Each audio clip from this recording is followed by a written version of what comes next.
So basically, we on tonight, and it's great to be on here. And in as much as we are on,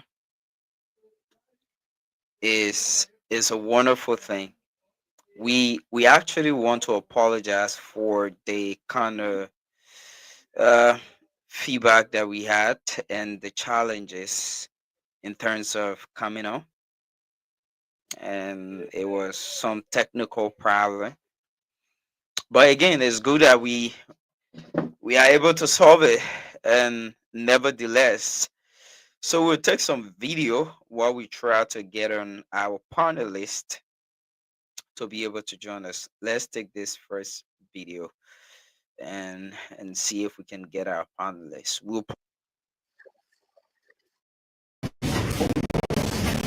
That was presented to us and the follow-up interactive session. We thought we have had it all. We have had the best. Not until we came to this place and also listening to a very well researched package and professionally delivered brief. Very, very impressive, encompassing, and it covers every, has given the students virtually everything they require to come up with a very wonderful paper. Your presentation covered virtually everything that concerns the objective of our, the team of our paper.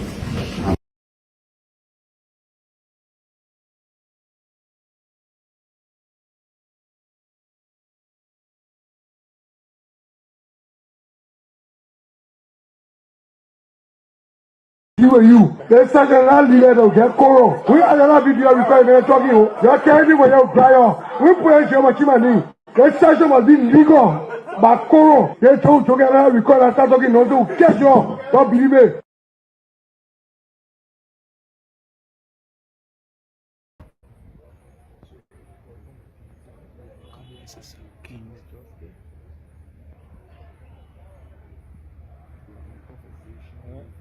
Welcome everyone. All right. So, welcome members of the media industry. We are here in the courtyards at the Temple of Justice. I remember yesterday there was a trending video and involving my client, Pastor Clifford Perry, and the St. Paul Bridge area, where it was alleged that he had gone there to bribe DA officers. And that was a scuffle that was between them until we had to know the actual story.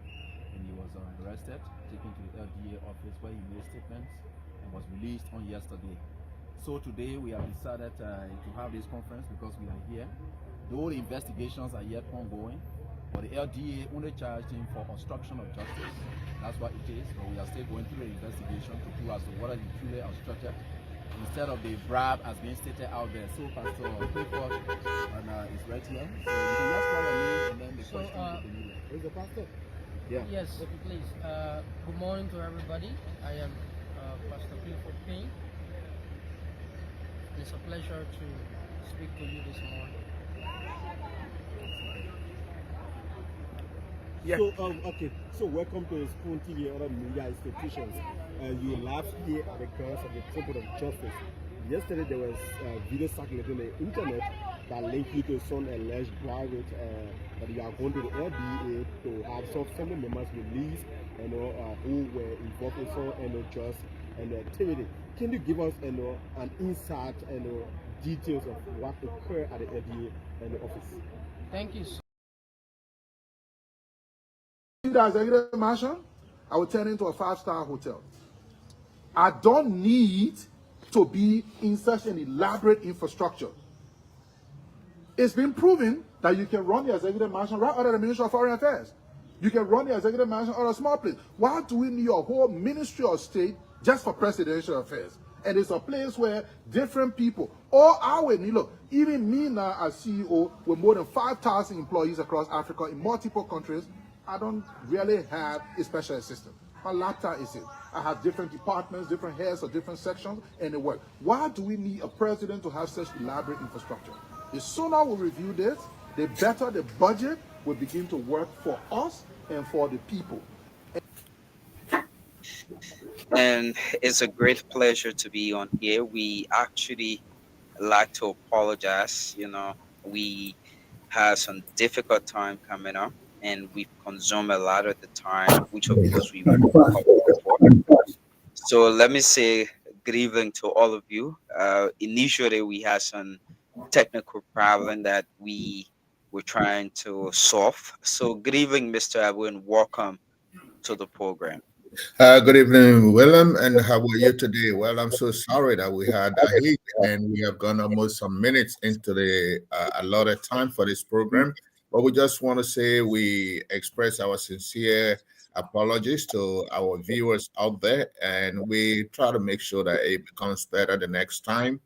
And my name is Samuel Abu. I'm going to be here tonight, and we'll be talking on some of our training issues in our country. Thank you for coming on. It's great. And we hope for to be joined by Sai. I just spoke with him and he's heading home to be able to join us on the program so we all can have a great discussion tonight. Basically tonight we have two basic talking points, and I would also like for us to look at one other situation that happened today aside from our current discussion point. We basically gonna look at the recent situation that involving office of the vice president of Liberia, an individual, Clifford Payne, claiming to be a staff of the office of the vice president, and we saw a statement coming in from the vice president involving Clifford Payne, uh, linked to some drug-related situation. We will also talk about the current speaker recent statement against journalists in terms of the hearing of the 1.2 billion-dollar budget. And before we jump into these discussions, I also want us to look at uh on today there was a huge riot in red light, and we've got us some information that a tension between the police officers and as well as the Painesville City Corporation officers. We want to look into that. This is not the first time that we've seen two security, two uh, uh, uh, uh, uh, you know forces from the security sector going against each other.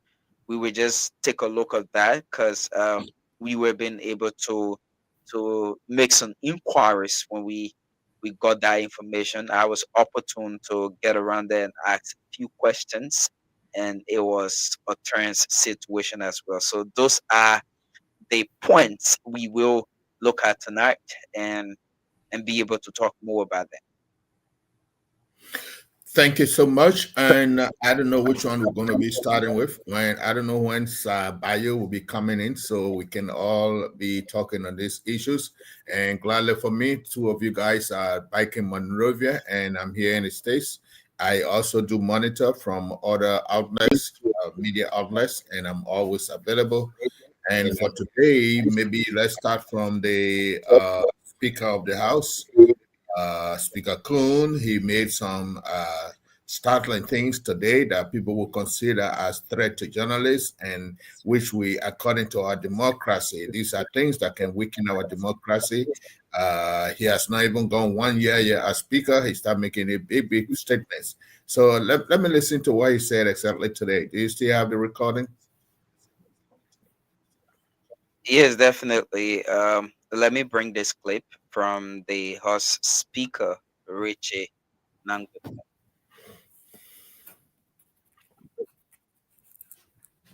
Come here with you. Let's start that leader to get coro. We are not video requirement talking.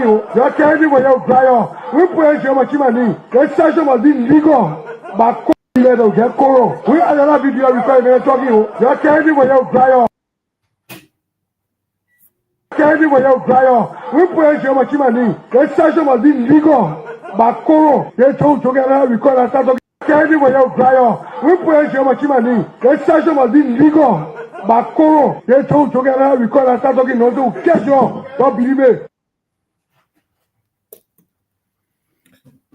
And there is Speaker Richard Coon threatening people that the session only begins when there is a quorum. And if people do not do it, if it doesn't take action, they must change his name. Change his name to what? Because I do not understand, Speaker Coon, those statements were quite threatening. You cannot eat your cake and have it. You can't eat your cake and have it. We have all of these people. I know the rules. The various rules of the House actually determines what can be recordable and what can be recordable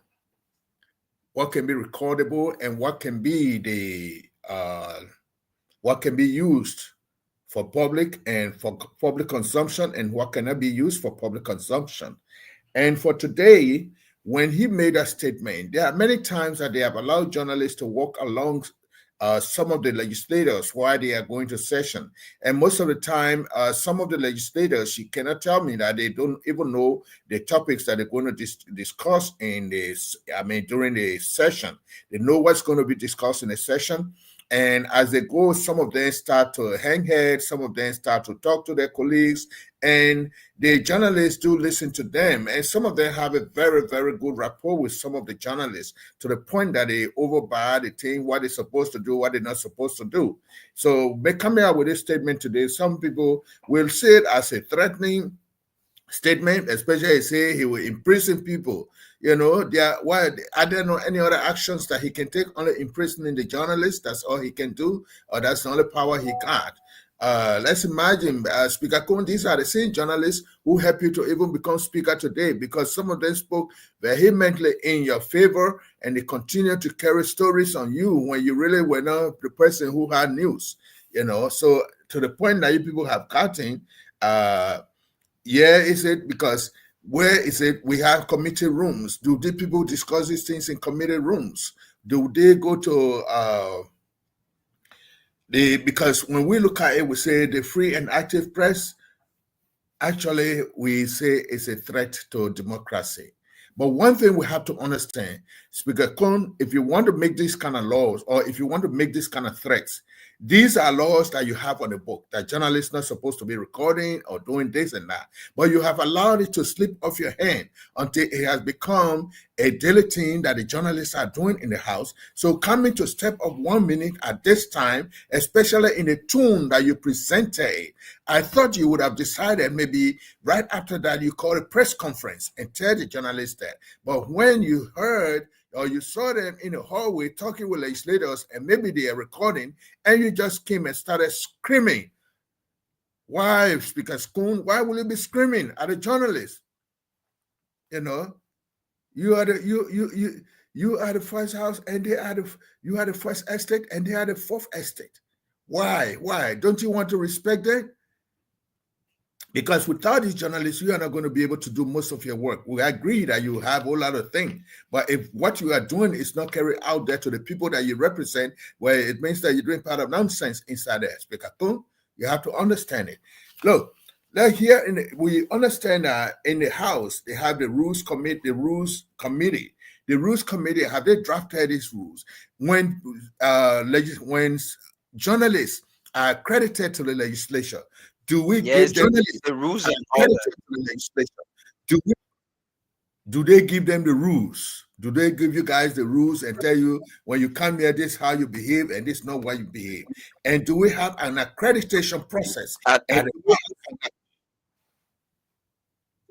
Do we have an accreditation process there, So Bill? I think the rules and orders, the rules and orders focus on how legislators should behave and carry themselves in sessions and on the grounds of the Capitol building. And Robert Hens, who is the communication director, are there to guide every reporter as to how to carry on their duties, almost like you are in the newsroom and you have your electoral policy and guidelines as to what to report, how to report in that particular newsroom. So uh, basically, did not, and I'm not cutting you off, Mr. Abu, but I think the speaker sounded very angry. In as much as you are angry about something, he his voice sounded like it was a total threat to journalists.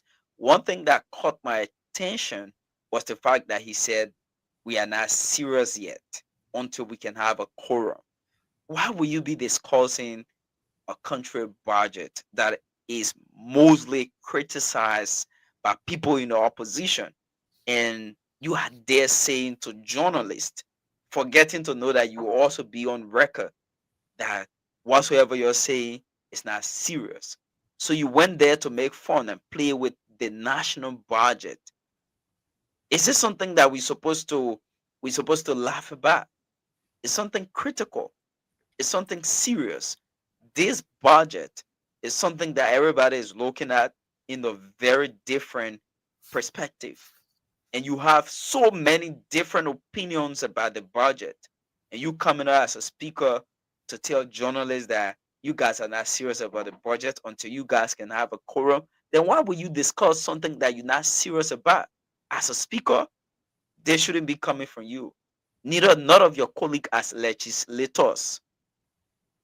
But when he decides to say that nothing should be discussed except there's a quorum, how do we determine a quorum? You already started doing business because you are setting a cat ahead of the horse.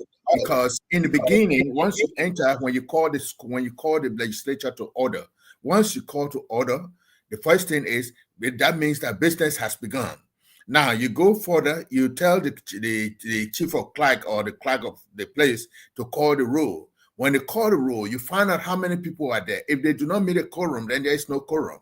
But for not forgetting that once people have entered that place, it is a public office, and you should be able, guided by you people, you should have had a time. Sometimes you need what we call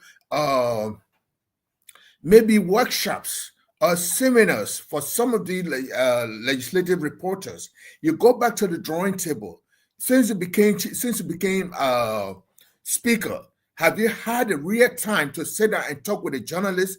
If it is not only to tell them what you want them to hear, or to tell them how you can guide them in their work. We know we have a legislative director there for the media, but he should also know that there should be an official accreditation. This is a country. This is not a club. This is not an association or organization. It's a country. So when we send you people there, just make sure that the journalists who are coming to cover are also accredited. That every media institution, before they go to cover your place, they must be, they should be accredited. And during the process of accreditation, you should be able to brief them. Even all the rules that you are talking verbally like that today shouldn't be something. It should be something that should be written down. And when the journalist reads, you make sure after his registration, you give it to him to read, and he signs it to tell you that he will abide by the rules. But you don't have any rule that say that when the journalists spoil the rule, when the journalists do this, you're going to jail him. So it's the jailing or the imprisonment the only way you can do for people to be afraid of you, Speaker Kun. Don't let people be afraid of you.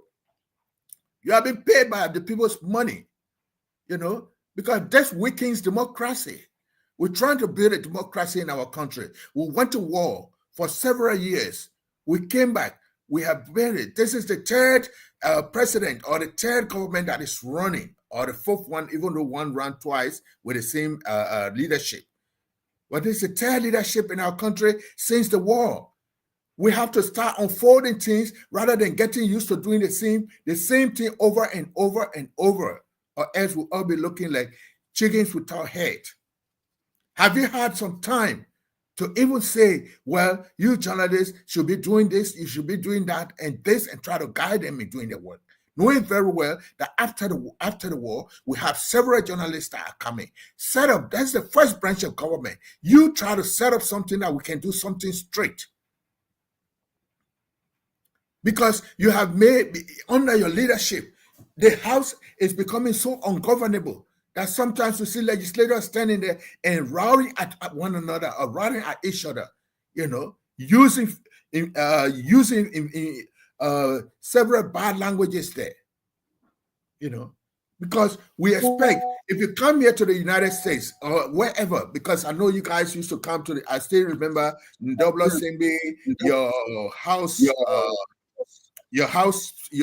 clerk, they all came here to Congress, and they were studying legislative activities. Okay, and in that group, they all came. I did not see the head of journalists, the head of the media coming with that group, because they should all come and be able to learn what the rules should be, what should be universal rules and acceptable rules. Okay, because here it is sometimes said, people, when you go there, you are still allowing people to be recording official things with their cell phones. Yes, this is the day. So you should be able to accredit even the equipment that they use.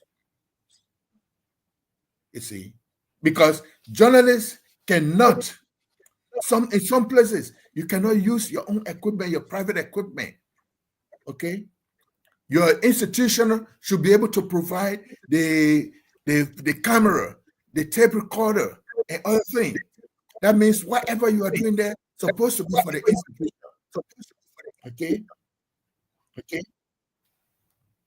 Now, when we come to official coverage, why are you feeling that people are talking? You should have a special press gallery, and that is where the press can remain as soon as you start. But the journalists are all between you people while you are in session. You are doing a thing like you're running your house. In fact, some of the lawmakers have their own personal journalists that they take to session to media focus on them when they trying to create some scene. So meaning, there's no proper governance in terms of how the activities are covered in the House of Representatives. Yes, because there is no specific place. When they established the House of Legislation, did they establish a particular portion? Because let's imagine when we go to the White House here. At the White House, they have a press gallery. In that press gallery, when the president has a meeting with a guest, the journalists are not there. The journalists go from the beginning. They go, they take pictures, and they agree to maybe introductory or orientation speeches. They leave and go back to the press gallery. After the whole thing, it is the press secretary that comes along to address the journalists on what happens. Okay, but then at our legislature, you are there. The journalists are everywhere. You don't want the journalists to carry issues about two legislators fighting in the hall. You don't want them to see them. But then the journalists are there. When it goes out, even we're all running everything on social media. Certain legislators have their own pages. They speak there, what they want to say. And I know many of them are still blasted by opposition. When they come out to say something, people are attacking them on the social media. And some of them, because of their petty minds, they take it against those people that you don't like them or you don't like the government media. Not liking what Senator Kuhn or Representative Speaker Kuhn does doesn't mean that I hate the government. We have to draw a line of demarcation, because the behavior of some of the legislators sometimes becomes very, very uncompromising. And in such instances, people do respond to them the way they do their thing. And this does not mean that you don't like the government. That you don't like the government. Because this is how they are presenting to everybody. That they will tell you that this government is this. Many of them, they are not talking for their constituencies. They are talking for the government. You know, many of them there. Not one day you will hear a speech, they tell you, my constituency, my constituency. We do listen to them daily. They don't even talk about their constituency. And the whole Liberia has just gone, and nobody wants to let me hear say from the whole Liberia has just gone, and nobody wants to let me say good evening and welcome to the program, sir. Good evening. Let me say good evening to your co-host and good evening to your many listening audience. It's a pleasure being here with you people tonight. Welcome to the program, and we on the situation there at the Capitol building, most precisely at the House of Representative. You know, the recent statement on to journalists from the House Speaker Richie Nangbekon. So Mr. Abu was already in speech when you join us. Mr. Abu, you So, can go ahead. so What of do you recent, what do you have to what you okay. said about what do you say about what Speaker Kun said today? So the thing is, I just did a post condemning the act of the speaker. You know, everywhere the journalists should have freedom. We shouldn't be intimidated, regardless of who the person is or how they feel, how powerful they are. Journalists shouldn't be intimidated. Remember the chambers, especially at the House of Representatives, before a journalist can enter the main chambers, the doorman, who is referred to as the sergeant at arms, receives signal from the speaker that yes, we are ready to receive journalists. That means we are ready for business, we are ready to discuss the Liberian people business. Then the doorman will give authority to journalists to enter the main chamber. So today his statement was very harsh, and we are calling on him to immediately retract said statement, because we see it as an intimidation on journalists that are reporting at the House of Representatives. Over there, once you enter there as a lawmaker, there's no secret. Everything it does down there, it represents the Liberian people. So the journalists have a right at that particular moment to record every activities that they feel the Liberian people need to absorb as an information. That's the reason you have executive. At times, there can be motion for executive. The speaker suspend all other activities, and then they go into executive where there will be no journalists and nobody will record said activities. So for him coming out in an open manner, intimidating journalists that if he catch journalists recording their activities in the chambers, not outside the chambers, but in the chambers where you invite them, you invite reporters to give live broadcast. I think the speaker is going out of hand. I don't want to say that but it'll be too harsh, but going against journalists now, I think he need to reason and retract his statement and make sure that henceforth all reporters are protected under his gabo. Because now he's a speaker. He have upper. I remember during the impasse of the legislature, I was intimidated as a reporter. I will call in one living room with one representative called James Colette, shot at me, shot to me, and made all sorts of remarks at my person. Only my institution talk about it. PR didn't talk about it. So now the speaker, who is the third man in command in the entire country, can sit on a public space and intimidate journalists is so worrisome. And I think PR should speak about it. I saw the statement from legislature as bluff.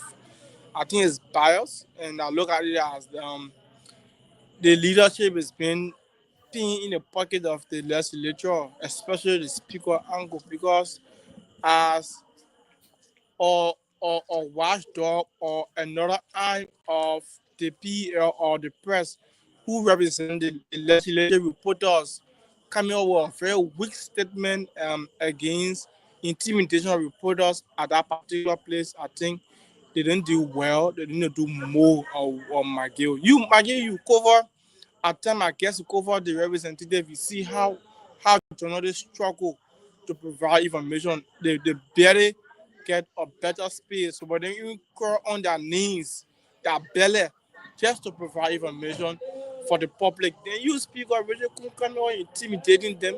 I think that is wrong. That's my position so far.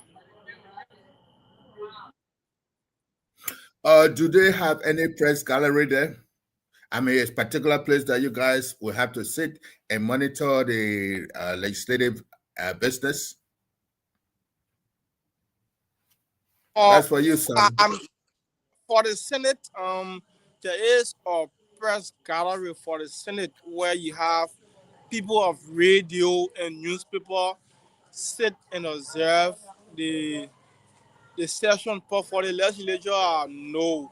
You have to see reporters on their knees at the front decks of where the chief clerk and other people sit to read the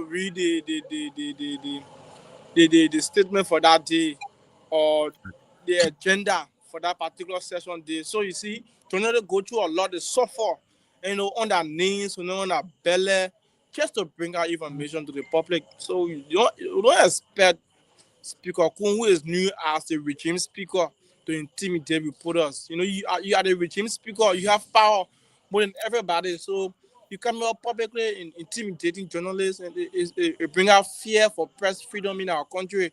It shows that we as a journalists are no longer protected by the government of which we are honored and serving. So I don't see it necessary, Okay, you don't see it necessary. I would, from my part, I would say that, well, Speaker Kun is maybe trying to bring some sanity to maybe how things go on in the legislature.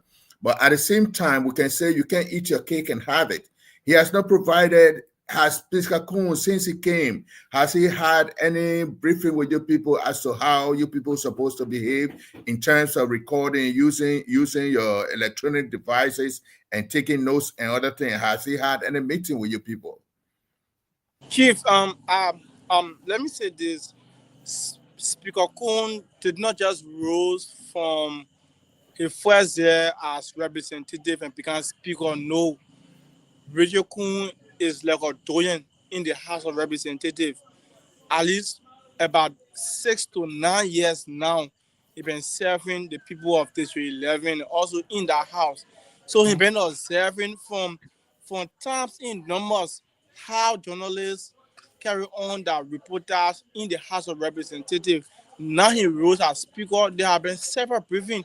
In fact, under his leadership, when he became speaker, there were some issues between leadership of Leches Pool and then the soft aid. They have election and they came to one common ground.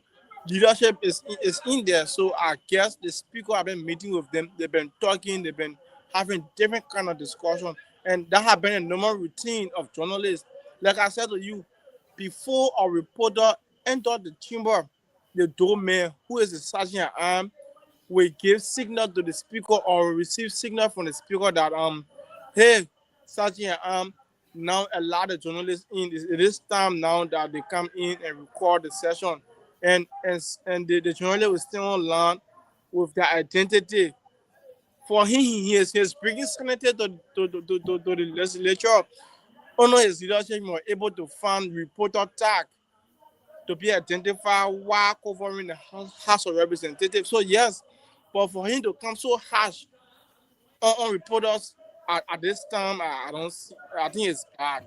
And do they have they, when you guys go to do the reporting at the initial stage, have they presented you the rules that govern coverage of the legislature? Do they have any rules? Definitely. When you subscribe to the House of Representatives, the press attaché will call you for a briefing. They will talk to you. They will give you the guideline.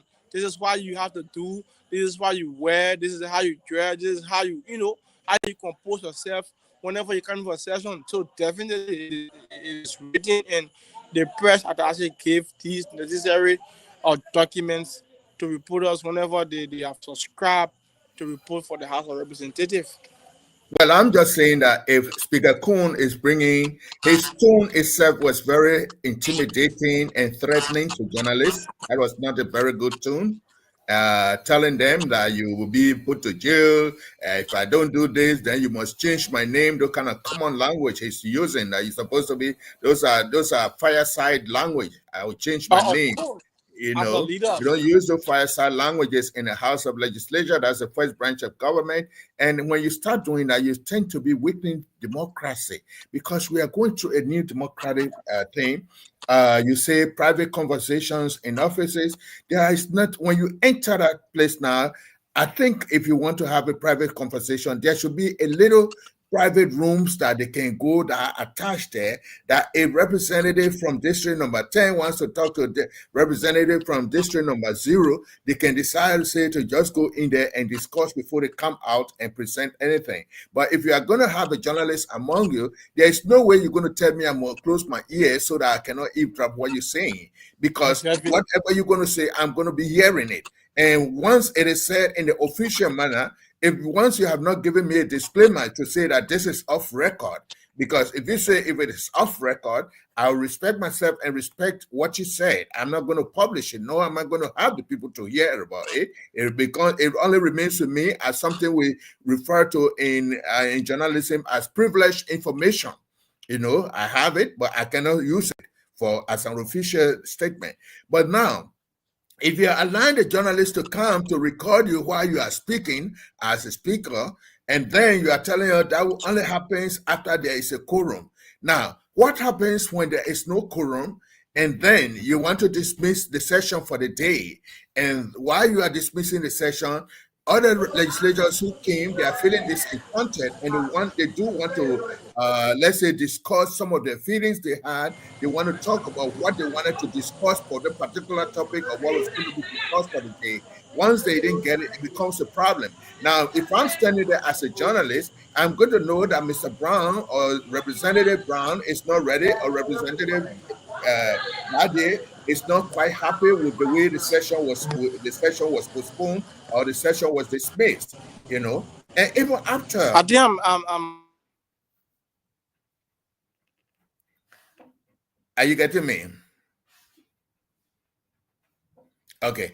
Even after the session, are you hearing me? Yeah. Even after the session disperses.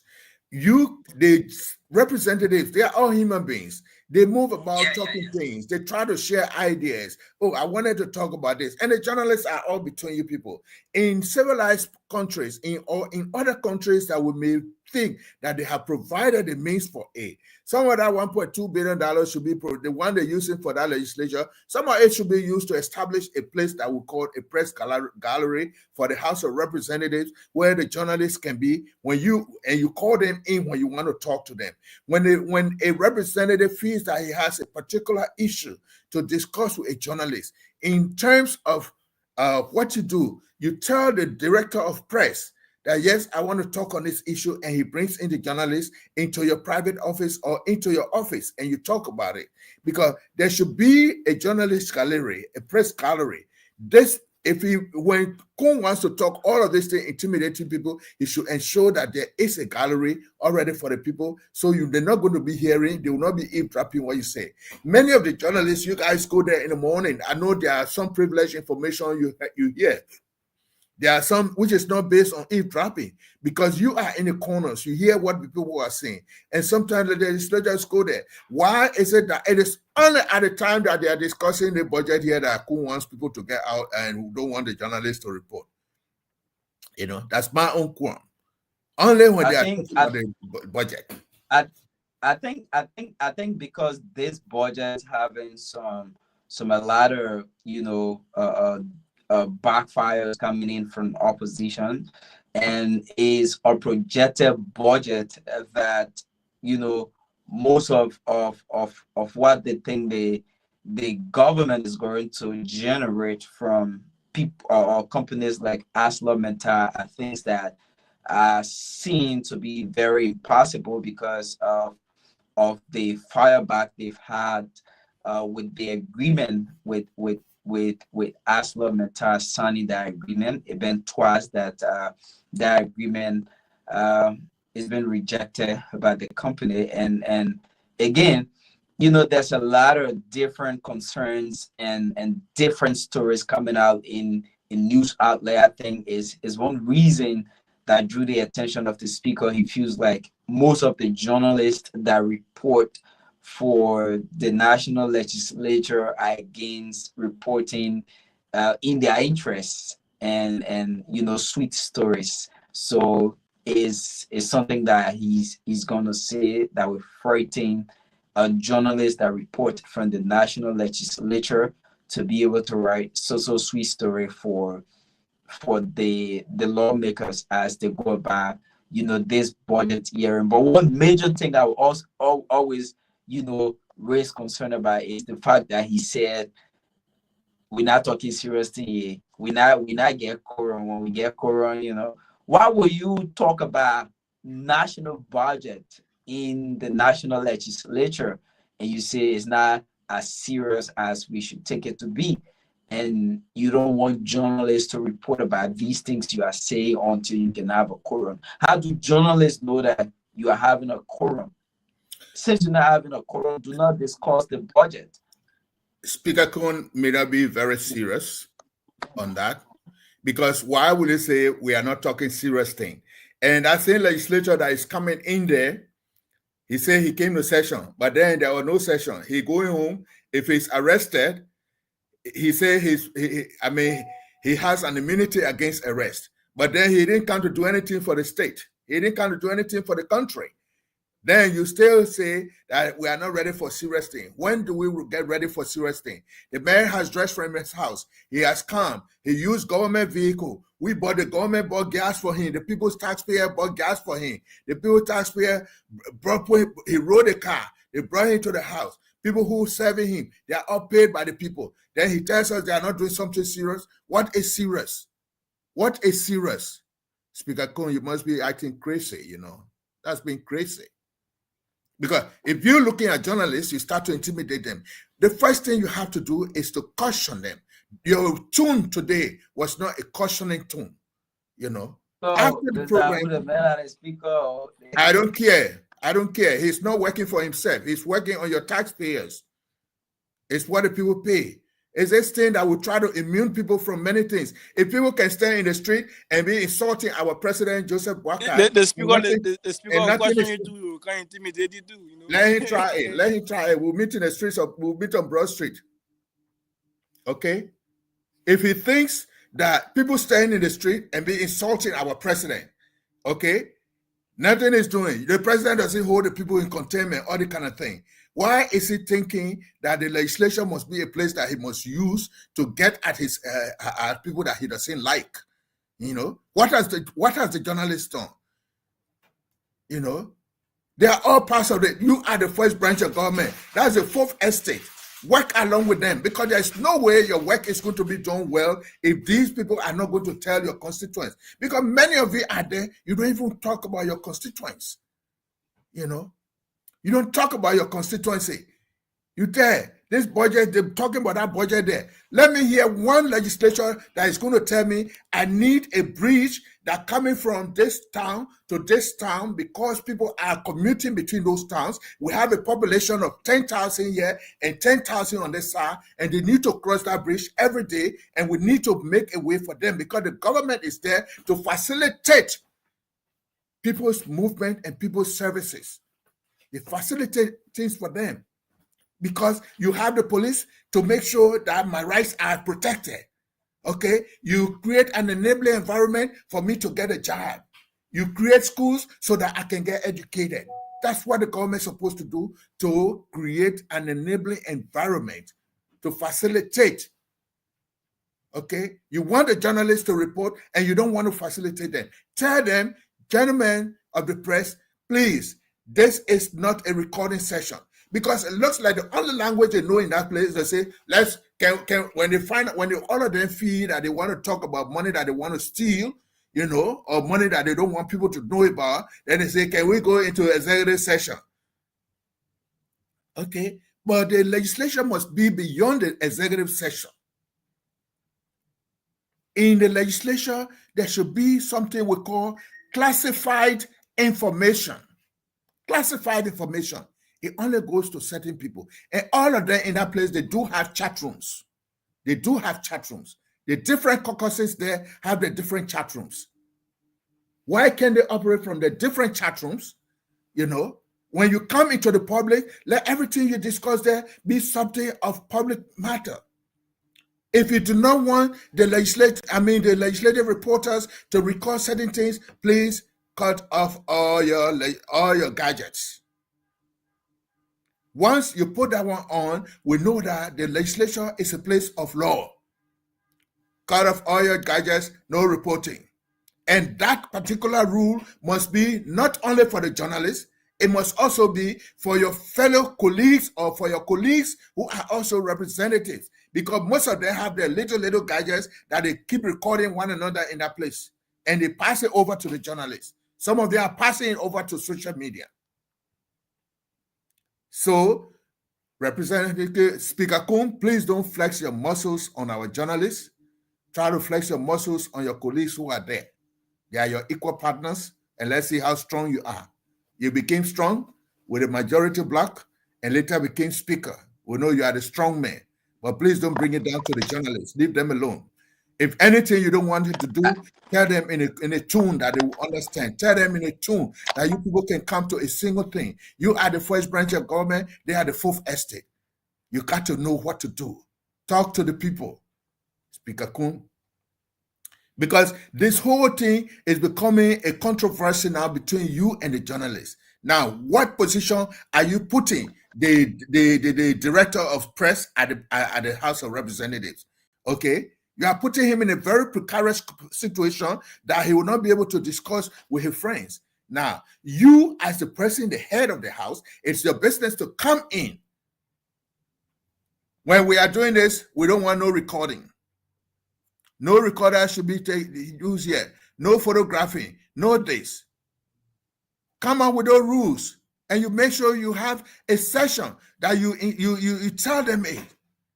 They are not your antagonists. None of those journalists are going to contest in your constituency. They are not going to contest there. You are the head. I think Speaker Coon is still battling the countryman. Countryman is battling seriously in his district. So that angle of their developmental fight has gone to the national legislature, and there's no better way to angle his aggression. So it goes down to journalists that have started to report on the national budget, the draft national budget of 2026. And I think this should be something that the president of Liberia should take into serious consideration, and should call her Speaker Regent Nankwe Coon to order. This is not something that means well for our society, especially where we have press freedom. We should have our people being able to have information disseminated properly. And in as much as if you are having information that you don't want the public to be able to have at an appropriate time, you should have some measures put in place so that these guys cannot have those information. So if you are to allow journalists enter a draft budget hearing, which of course has been going on for a length of time, you shouldn't start to threat journalists that are currently, reporting on situations that are unfolding at the national legislature. So I think the speaker was wrong and not in the right position to say such a thing. And I think the Liberian media, journalists that report at the national legislature, deserve some apologies from the speaker and elect Representative Yeke Kolba usually say, I take it back. He needs to take that statement back. I think that's the right thing you said. You take it back. Doesn't mean you are apologizing, but maybe it was said it was outrageously presented that he should understand that I know he wants to start practicing universally accepted norms in the legislature where recordings, using your recordings must be something that you should be allowed to do, in as much as eavesdropping is not also allowed. But they should also create an environment, have private rooms. How that if legislators want to talk, they can go to the private rooms. As long as you go in there and you say the journalists must be in there, they are going to hear. And many of their gadgets are already standing by. If you want them to you don't want them to record or to use their gadgets to have these things recorded, just tell them directly. You know, that's where I stand today. And sometimes my attention is also to why does he have to come with this only when they are with it, they are discussing the budget, you know? No, not why do you make the budget look different? I mean, the budget you are discussing is just for people to say that this is for this, this is for this, this is for this. And whether we agree to it or not, you are still going to pass it. We are still going to pass it, whether we agree or not. The journalists are there, allow them, because you people don't give them the information. You say they must search for the information. Now, when I'm searching my information, some of the information are hidden. And the only way sometimes I get it is by eavesdropping. You know, it's by listening to people. And our legislators, they're more can say that. They're more can say that. They talk everything.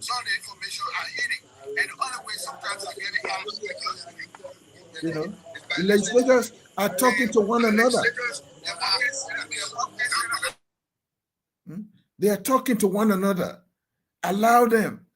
If you go, you can also have in your rules and order of the House what can be discussed in the hallway and what cannot be discussed.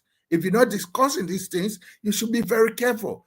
Don't run behind the journalists because you think you can threaten them with contempt, and they get scared to go to court. I do agree, gentlemen, that you say that the press union should come in, but this is not something that the press union should really take very serious. I said the press union doesn't have any other work to do. Then they come and say they're engaging. But Speaker Coon, we are sufficiently treated. He understands that he was saying the right thing, but the tone he used, why was he upset? Somebody made him vex from whom today or from his office? Why? We have been doing the same thing. The contraband giving Speaker Coon a lot of problem in his district. You know. So do you have anything to say? Because we want to jump. We want to go to the next one. Well, the thing is, I don't want to believe that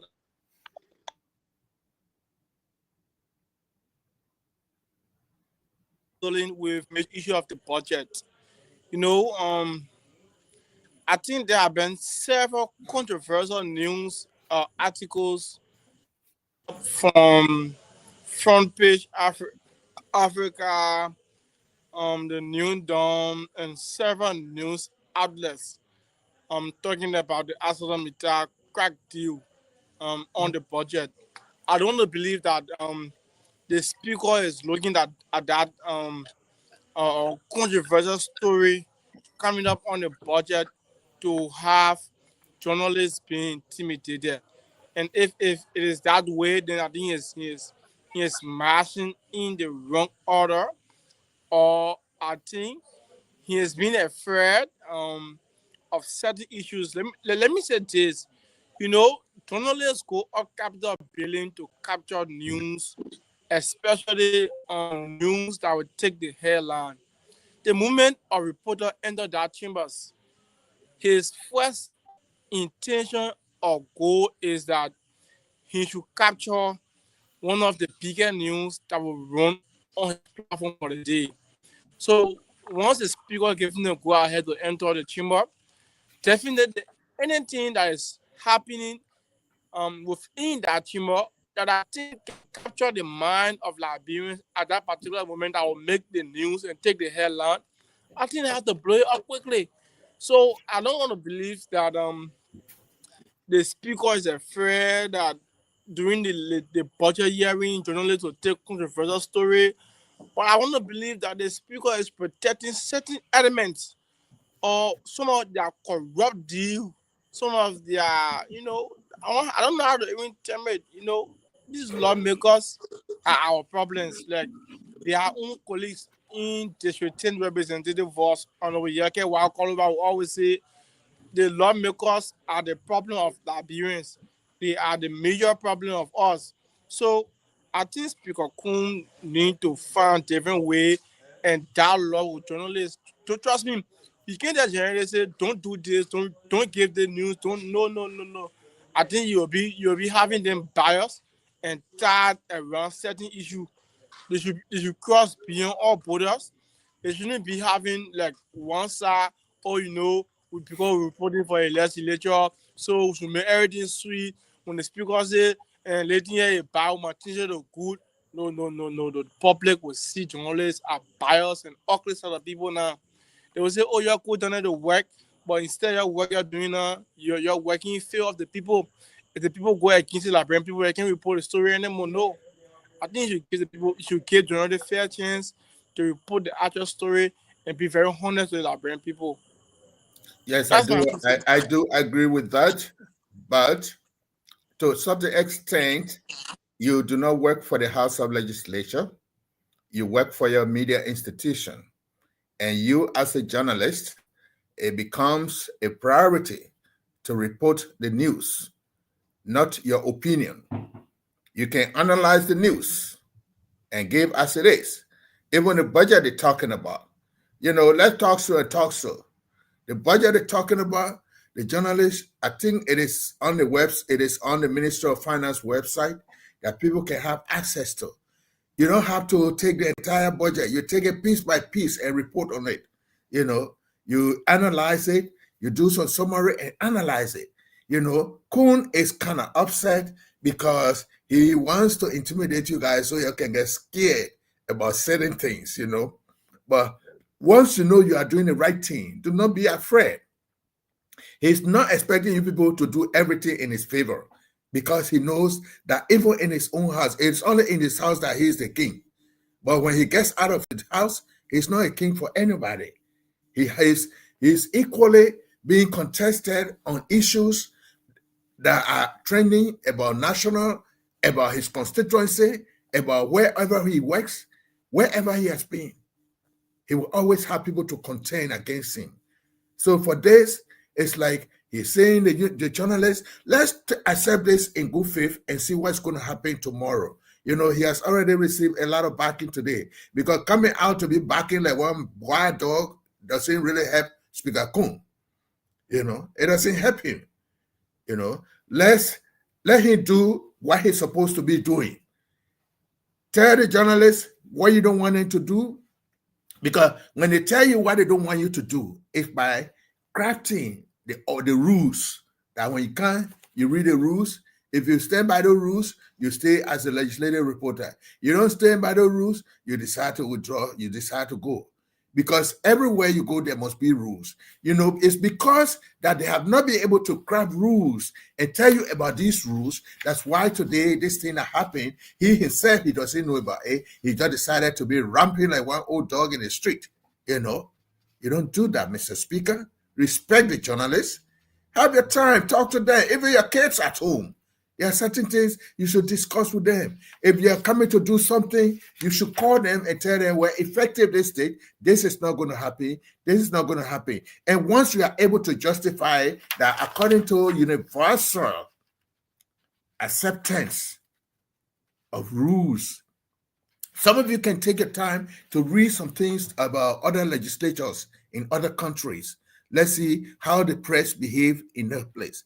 But we have gone up the balance. We're doing everything. The war is over. We can go back. We're not afraid of legislators. We're not afraid. We just respect them for who they are and for the job they do. If they don't do the job well, it is our right to report that you are not doing your work well. There are many things that are happening, but when we make it look like even the reporters, They are assigning themselves to certain legislators, and it's not supposed to be like that. Then when this thing happens, we say the press union will come in. Some reporters, we put them in the House of Legislature, we assign you there. To get you out there, we got to go look for Jatro to move you from there. Some people, they go to work, you tell them, you no longer assigned to the legislature, they will dodge you and still go there. I'm talking as an old editor, you know. But our country, I don't want to blame reporters, but I think media houses, managers should also be blamed. Yes, at time right. Of recent, at the Ministry of Information, issue raised up, journalists get so angry and rude against the ministry. Each time they cover the information ministry, at the end of the day, a little over 500 or 600 will be given as transportation. So this time around, I don't know what happened. Unfortunately, he didn't receive his own share. He got angry and took to social media. And then I blasted at him. I said, no, you can't do this. You are embarrassing the profession. Your entity should be responsible for your transportation, your okay, thank you. Okay, thank you, Bayo. I'll have another time that we'll talk about how journalists are behaving in Monrovia. Let's leave that one today. Yeah, let's go to the next issue.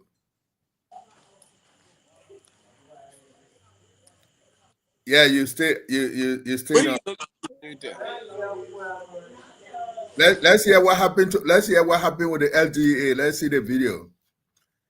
The one or two videos that you got with the LGA.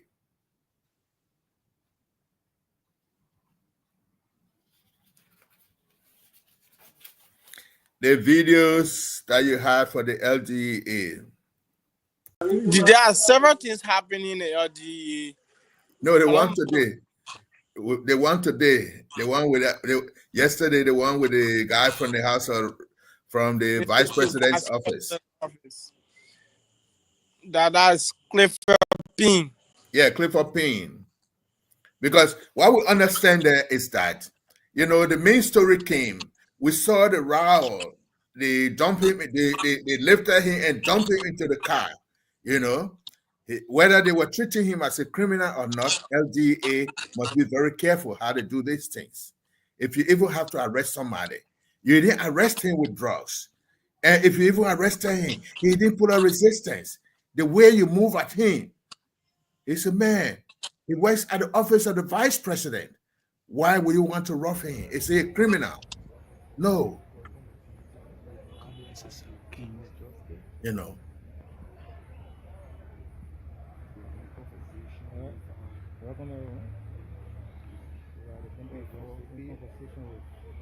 It's very low. That was arrested for drug. He said he's from the office of the vice president. He said he's from the office of the vice president, and he keeps to bribe the LGA agents here. And so the LGA, the tension continued to build here because, he's claiming that the LGA ate the money. You have his ID card. So, from what we are told, he's from the office of the vice president.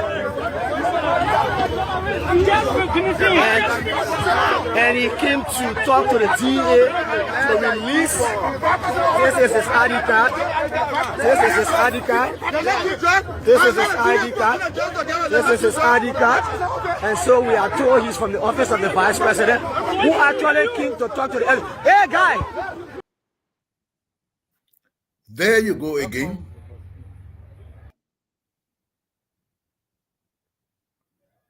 There you go again. The LGA officers behave like rebels. They talk above everything. That is a civilian. I don't think from the video, I didn't see him assault or strike at any of the officers. Why all these screaming? Handcuff the man, hold the man, put the man in the car. What are all these for? Tell the man exactly what you want to do. Because most of the atrocities that have been caused are caused by the officers themselves. They are not behaving gentle.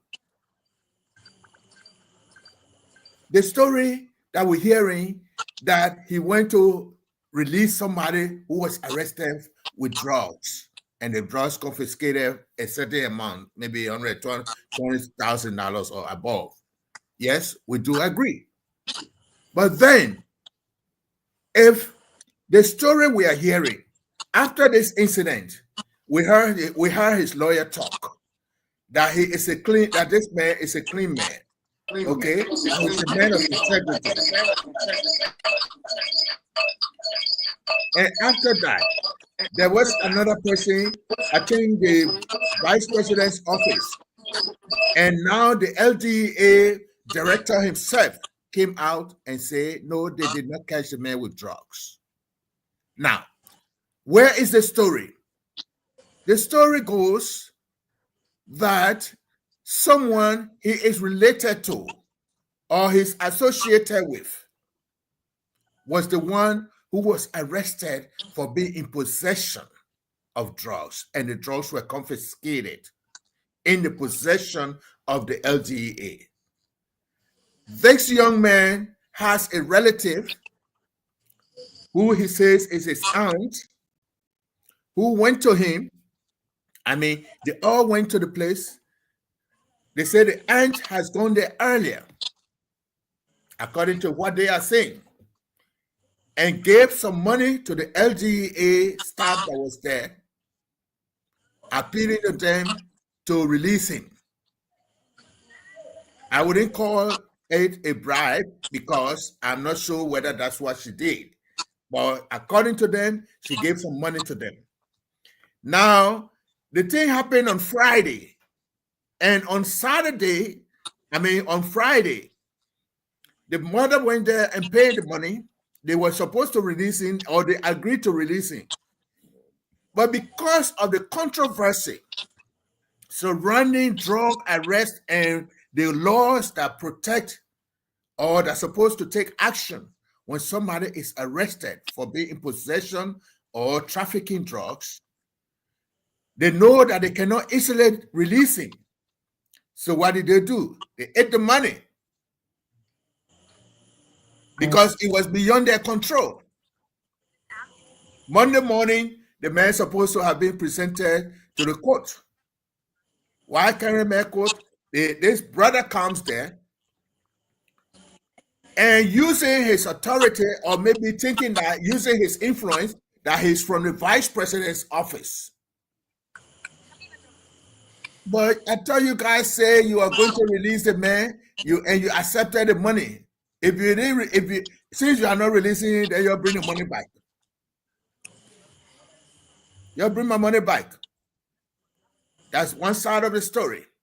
Another side of the story, which was a deep insight, was that the same man went along with his aunt, and he was present. What I understand from inside sources, that he was the one who even presented the money to the officer for his relative to be released. Then we come in.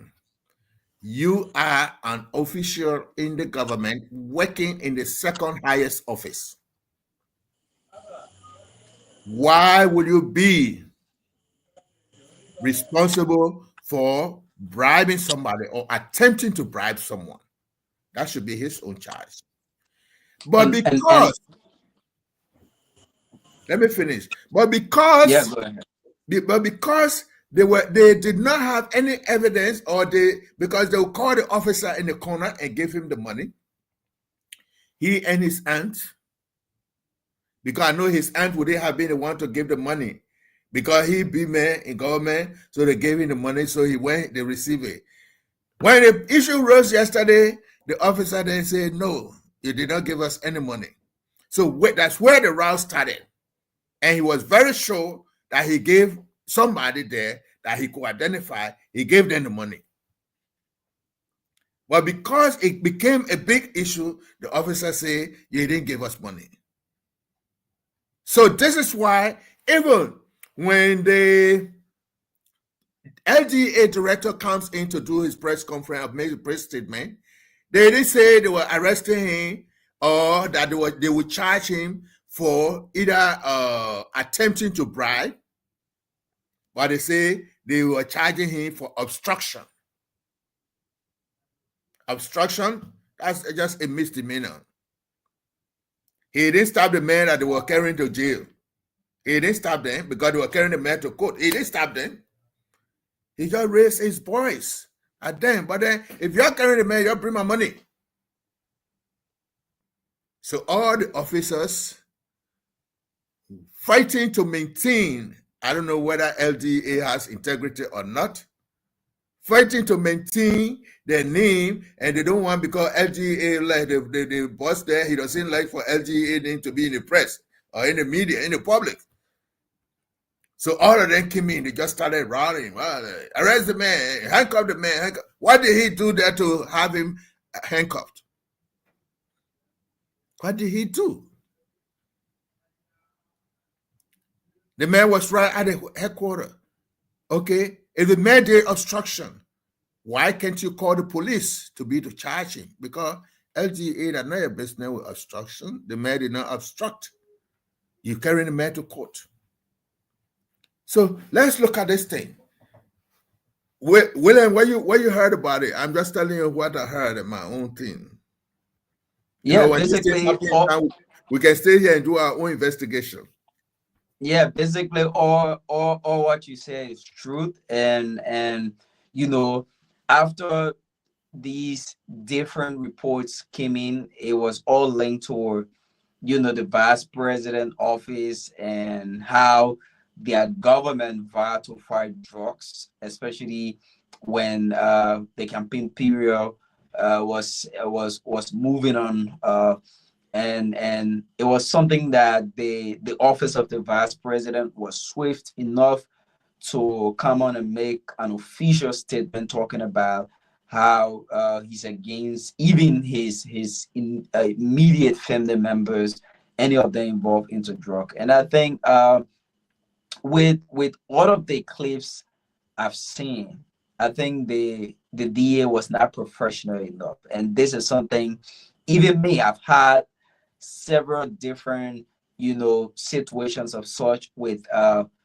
different security personnel, different security entities, especially for the police and the LDA. I will say this for free, that they are not professional in terms of carrying on their duties. And you cannot treat a citizen like they are a slave, or someone who have committed, even if they commit a very bad crime, you still have to give them, they still have some right.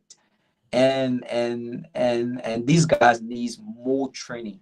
They need more training. The DA and the police is two areas, security area in government, that we know to be very corrupt in terms of how they go about carrying on their activities, especially for the DA. It was of recent that few citizens can be able to count on them a little. But if I'll grade that, I'll say 0.05% that they can count on the DA. DA has been one area that everybody knows that these people are very corrupt and they are not professional. So if such a report coming out on how they receive bribe, but instead they choose to take this individual to court, and if it is proven, it won't be something strange to the public, because most of these guys in the DA goes to the DA with the intention of enriching themselves, because it's area that they have huge quantity of drugs coming into the country, and they use those opportunities to extract monies from people who have been caught in the act, and they take these monies and enjoy themselves, give themselves better lives. So it's one key area in government that needs serious attention, serious focus, so that we can have a system that will be able to checkmate these people properly, and we raise and give some accountability and restore confidence into the public that the DA can be trusted to handle drugs related activities. And the biggest thing that puzzles me in this whole case is the fact that they've even collected a sum of money to release this individual and choose not to take into court and started having some fireback. And I think the DA should also be able to file an investigation to be able to know if this claim is true and who are those are involved, so we can also have them removed from the DA, and the public should be informed about such thing. Yeah, that's very good. Wait. Bayo, what do you say about that? That security issue, I don't like to be too much into the security aspect because security personnel have different way of responding to scene at a certain moment. But again, I want to disagree with Will if you see the police are not trained or they are not conducting themselves in the way and manner. Most of them are not professional, is what I said. Most of them are not professional, sir. Even though the previous administration had their own style of policing, and this administration have their own style of policing as well under the Inspector General Gregory Coleman and his able deputies and lieutenants. Well, but I want to say the police are moving ahead gradually in terms of engaging with the citizens, and I'm sure the environment is getting more friendly than before. Even though our country is highly political, that the politicians at times put the police or the citizen against the police. Now let's talk about this whole LDA saga in Seaport Bridge. I want to frown at the LDA commander on his press coverage today. He didn't do well. The thing is, the war on drugs, or against drugs, should be very fair, regardless of your status or your connections that you have with any big person or your proximity that you have around government officials or whosoever. If we are fighting drugs, should be fair and holistic on everybody. The issue of bribery, obstruction, these are all relationship to step back the fight of drugs. So if you are involved, the law should deal with you to its course. There should be no level of intimidation or fear or favor of anybody, regardless of where you work, who you connected with, what proximity you have in the government. So if it is all alleged that Mr. Clifford has a connection with individual that were arrested for a huge amount of drugs that worth 122,000 United States dollars in Seaport Bridge. And yes, he admitted that his auntie, who is I think the mother to that particular person, allegedly bribed the LDA commander, which the LDA commander is also on tape admitting to the fact that yes, this particular woman went to my office on Friday and told her that he wanted to free her son, blah, blah, blah, and gave her certain amount. But then we told her that no, it's not possible. That was the commander voice. I know the commander. I remember once we have confrontation, he and I, he had a raid in Slippery community where he didn't bring search warrant, enter the person's house, check out the place, and an unspecified amount was taken away. And when I get on the scene, we resolve it and the money was returned. He's a very professional person. I trust his ability in working. I know what he can do. He was in West Point, and I think they were reshuffle him. Either he was sent to Newtown, and the lady that at Newtown was sent to West Point. So, with these allegations, I believe that the LDA commander should have said to the press today that yes, our officer were caught in bribery. Great. And this is also action we are taking against him. And the lady who attempted bribery is now under the custody of LDA and will be charged for the court because there's no lie. Clifford will not lie that my entity did not give bribery. Clifford did admit the fact that yes, my entity gave money to the LDA commander, which he agreed that come so time will have your cousin free. And Clifford worked by his time and mandate that on Saturday come to Suso play on carrying them probably we can maneuver our way on our way and maybe your cousin can escape. That could be a discussion. I'm not assuming that was it, but that could be a discussion. And Clifford went there, and there are several videos showing of Clifford and LDA having conversation. At first, Clifford went in a hidden area, hiding from camera, and he had a secret conversation with the LDA commander then on shift. After a few time, tension raised up. Then it shows that the LDA are trying to have something on their shoulder. They were trying to paint themselves very white and paint Clifford black. So I think also the Clifford man in question with where he worked in the office of the vice president. Actually, he doesn't work with the vice president, but he worked with the group of 77, where the second lady control. He is a deputy public relations officer with the group of 77. And the office of the second lady falls under the vice president.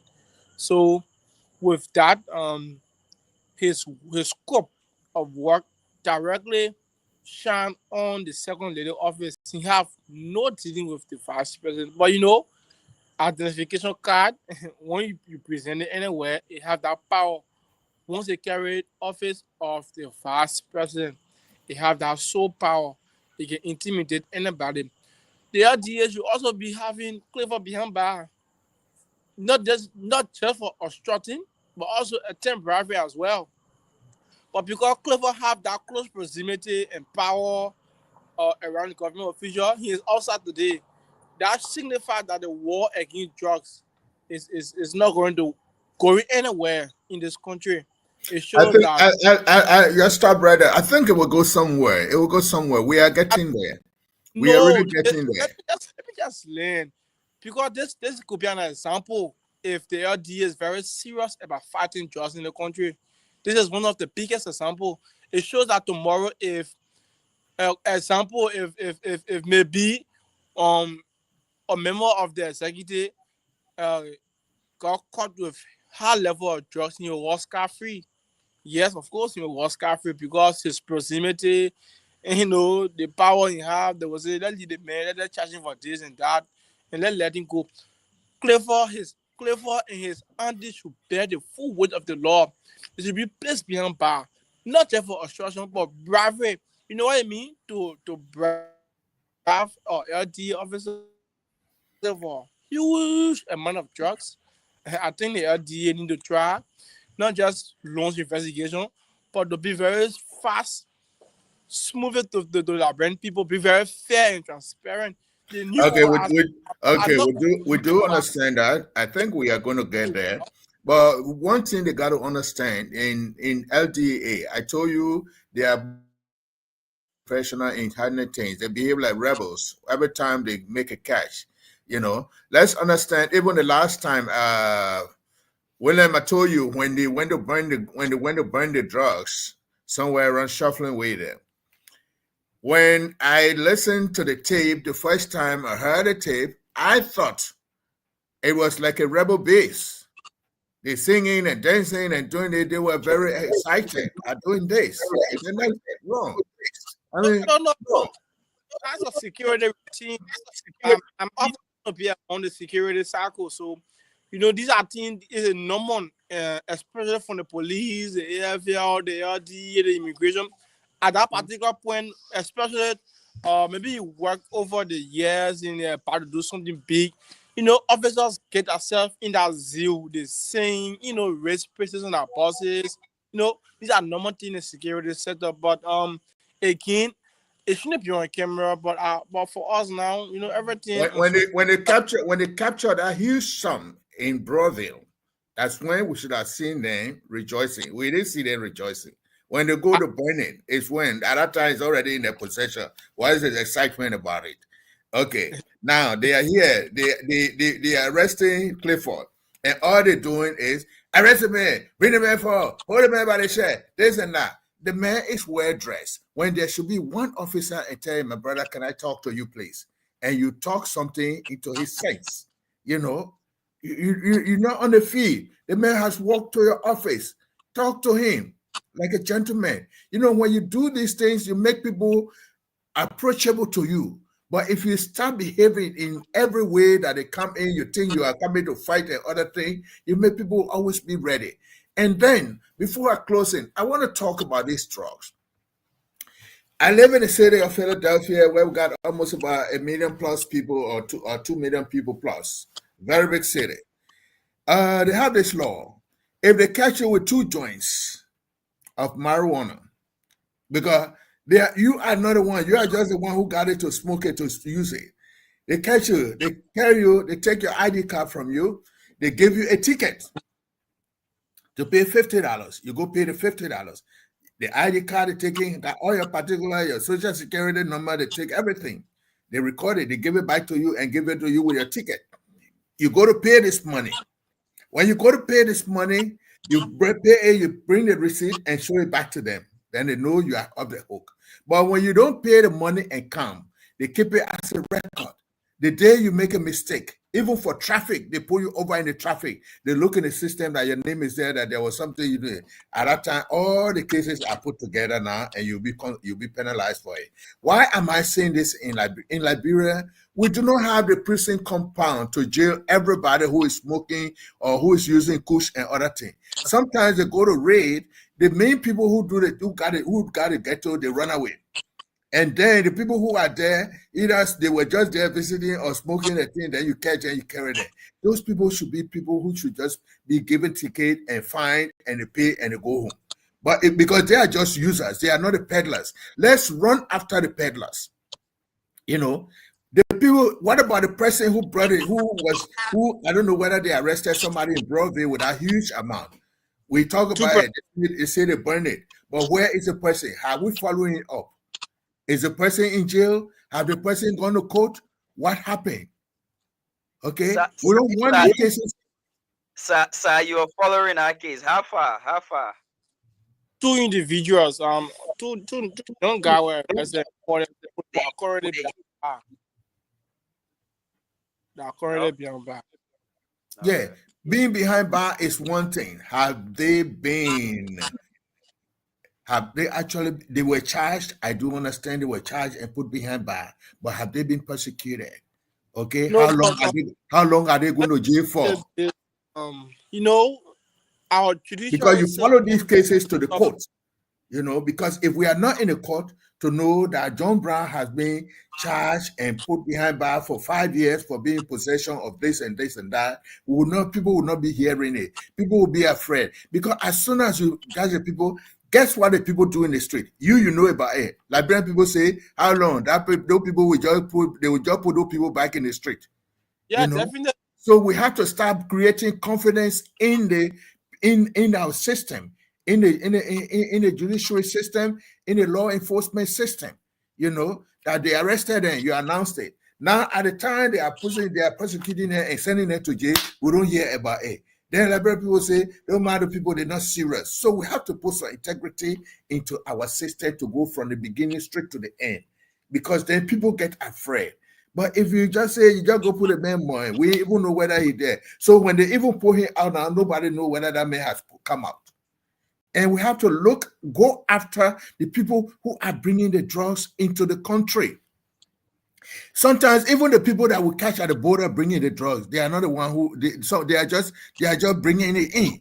They are not the owners, or they are just bringing it to come and deliver to someone in Monrovia or in Liberia. They can't report. I think you heard the story about the lady from the airport at that time. The whole story when she said somebody gave it to her to give it to someone.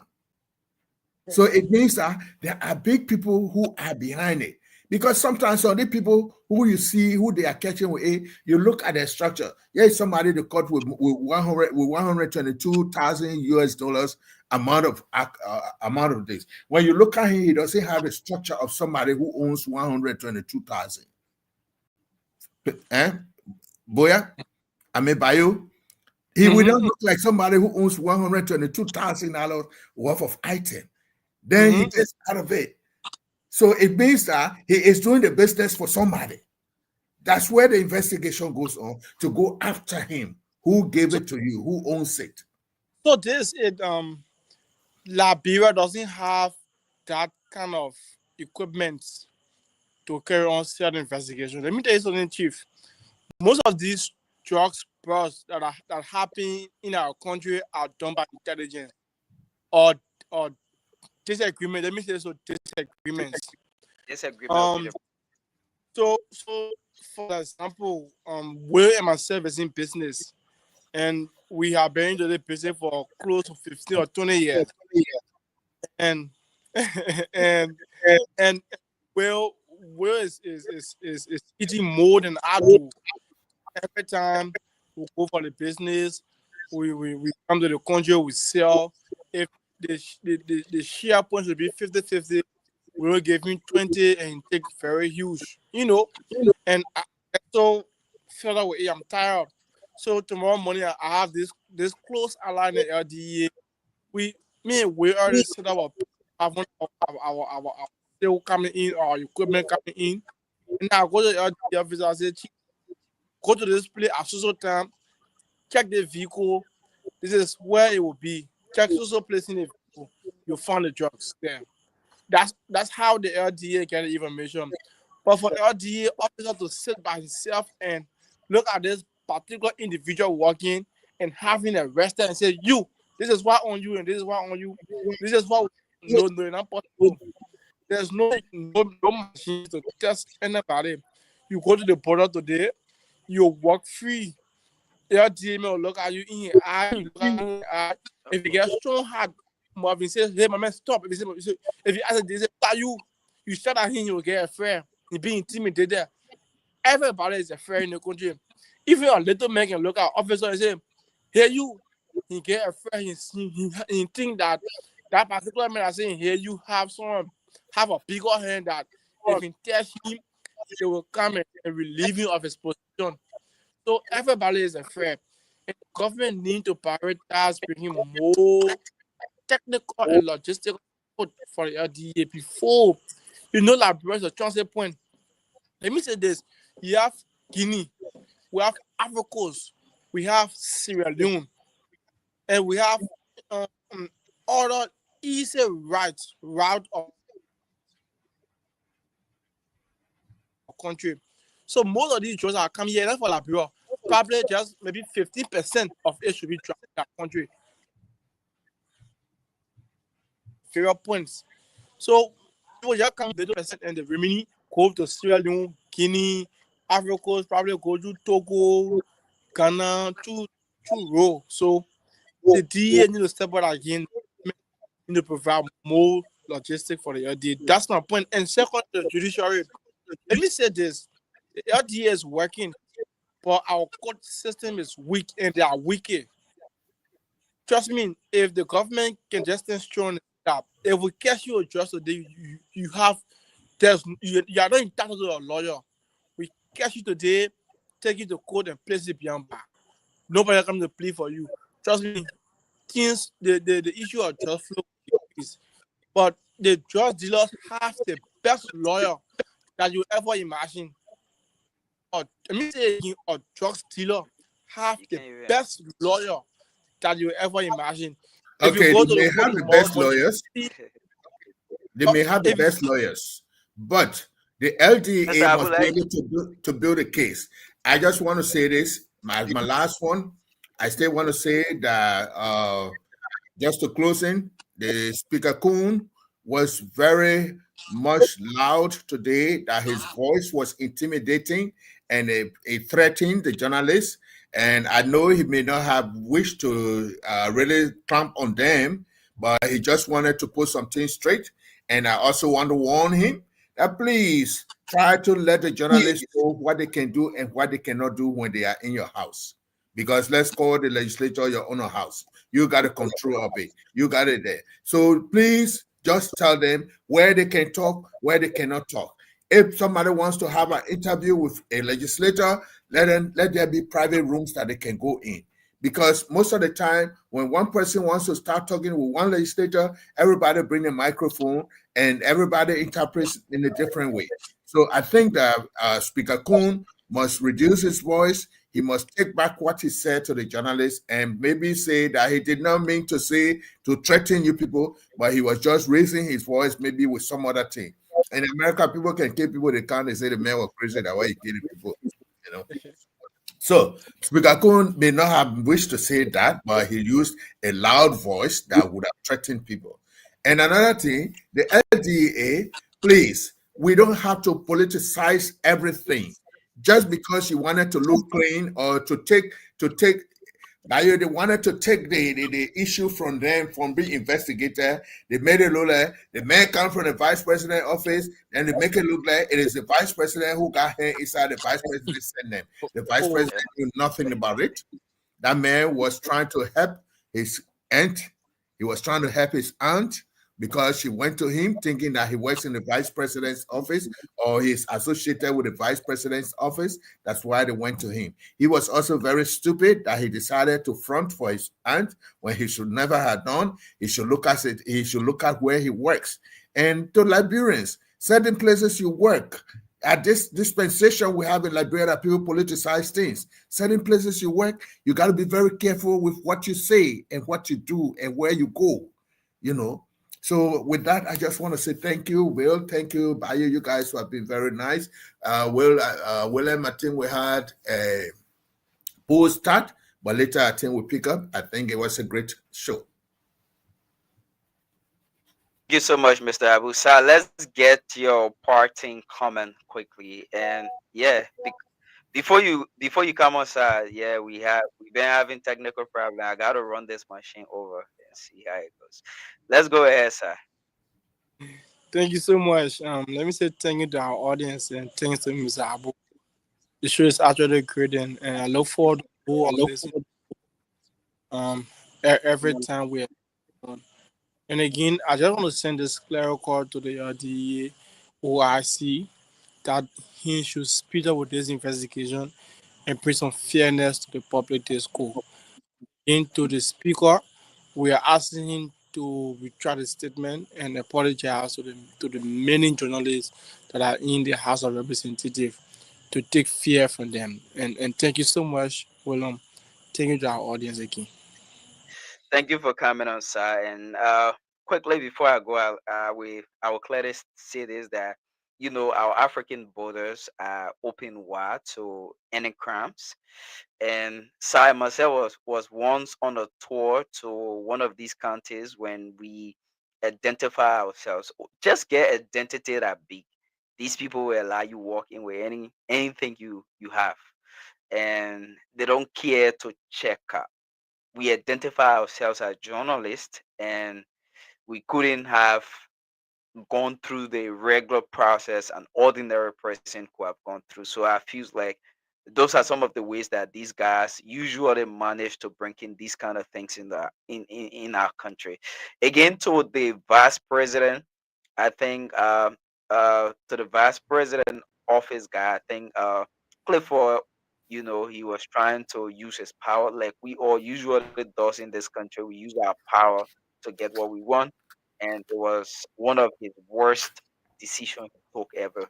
So thanks to all of our viewers, and thanks to Mr. Abu and my comrade Sir. Thanks so much for coming on tonight, and hoping we'll be on here Thursday with another fascinating discussion on the program, the Roundtable. It's been a great presentation tonight.